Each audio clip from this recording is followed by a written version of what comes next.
सुन सुन भाई और बहनिया हो, लड़ाइया आर पार के होई। नहीं, उनको वोट नहीं दिया जाएगा, उन्हें सरकार में हम लोग शामिल नहीं करेंगे। क्या है मैडम, क्या कारण है कि सरकार शामिल नहीं की? क्योंकि हम लोगों पर कोई ध्यान ही नहीं है। चुनाव में हम लोग नीतीश का बर्खास्त करेंगे। अगर नीतीश जी हम लोग की बात नहीं मानेंगे तो हम लोग नीतीश को वोट देने वाले नहीं। हम लोग नोटा दबा देंगे, किसी को वोट नहीं देंगे, लेकिन नीतीश को नहीं देंगे। सुधा अनुदान नहीं चाहिए हमको, वेतनमान और पेंशन चाहिए। इस बात के लिए मैंने अपने गीत में इसको पिरोया है, वो मैं 2 लाइन सुनाना चाहूँगा। करके लड़ाई यार पार सखिया बड़ी, दोगली भी आई सरकार सखिया बड़ी, दोगली भी आई सरकार सखिया। कोर्ट कचहरी के बात नहीं माने, सब काल अब दुबार हमनी के जाने।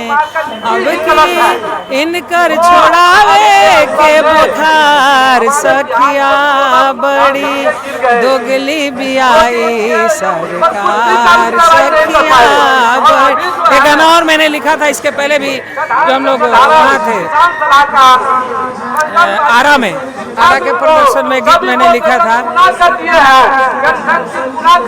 सुन सुन भाई और बहनिया हो, लड़ाइया आर पार के होई। सुन सुन भाई और बहनिया हो, लड़ाइया आर पार के होई। हर हथियार लेके आ गई लपटना, जब से न बात बनी पीछे नहीं हटना। फंस गईल, अरे फंस गईल जाल में चिड़ैया हो, लड़ैया आर पार के होई। सुन सुन भाई और बहनिया हो, लड़ैया आर पार के होई। डिमांड है आप लोग की सरकार से डिमांड है वेतनमान और पेंशन। जो सरकार की नियमावली है, जितने टीचर हम लोग भूखमरी के कगार पर आ गए हैं, तो हमको एक अनुदान दे के फुसला देती है। अनुदान भी बहुत दिनों से बकाया है, 20-40 वर्ष अनुदान नहीं मिला, हम लोग भूखे मर रहे हैं। तो सरकार से हमारा यही मांग है कि आप एक वेतनमान दीजिए और पेंशन हम लोग को दीजिए, हम लोग भी जी सके, हमारे भी बच्चे आपकी तरह से बढ़िया स्कूल में पढ़ सके, हम लोग भी अच्छे से रह सके। हमारा भरण पोषण होना बहुत मुश्किल है, इसलिए हम लोग तब तक अडिग रहेंगे जब तक सरकार हमारी मांगे नहीं मान लेती। क्या कुछ कहिएगा जी? सरकार नहीं, चुनाव सर क्या किसको वोट दीजिएगा इस बार? चुनाव में हम लोग नीतीश का बर्खास्त करेंगे। अगर नीतीश जी हम लोग की बात नहीं मानेंगे तो हम लोग नीतीश को वोट देने वाले नहीं। हम लोग नोटा दबा देंगे, किसी को वोट नहीं देंगे, लेकिन नीतीश को नहीं देंगे। हमारी बात मान ली जाएगी, हम लोग नीतीश कुमार के समर्थन में खड़े हैं। मेरा नाम डॉक्टर पुष्पा सिंह हुआ। मैं विक्रमगंज में इंदु तपेश्वर सिंह महिला महाविद्यालय में हिंदी की प्राध्यापक हूँ।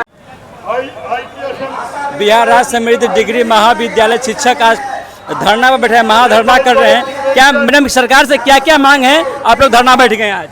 हम लोग सरकार से यही मांग है कि हम लोगों का वेतनमान दो।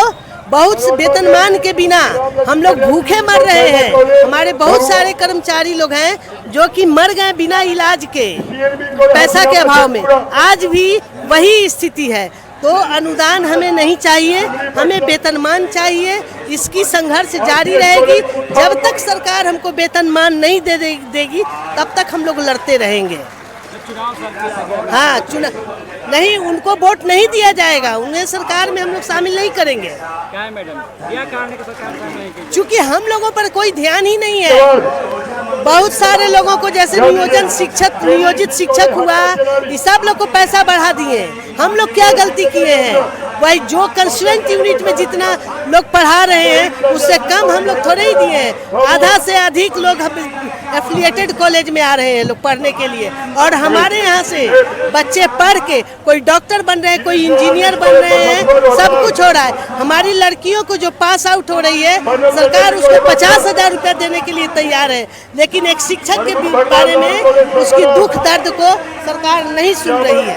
इसलिए अब हम लोगों का संघर्ष जारी है, वेतनमान लेके रहेंगे। कब से कार्यरत पे है मैडम अपने पोस्ट हम तो 92 से हैं पे? और आप लोगों का अभी वेतन में बढ़ोतरी नहीं हुआ है मैडम? नहीं, कुछ नहीं हुआ है, कुछ नहीं हुआ है मैडम। कुछ नहीं हुआ है। अनुदान मिल रही है तो अनुदान वो भी परफॉर्मेंस के आधार पर, छात्राओं के परफॉर्मेंस के आधार पर मिल रही है।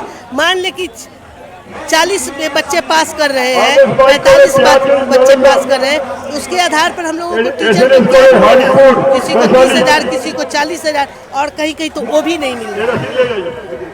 मतलब परिचय दे दें अपना। मेरा नाम डॉक्टर नमिता सिंह, BBMBG कन्या महाविद्यालय बिहटा, मैं वहाँ की प्राचार्या हूँ।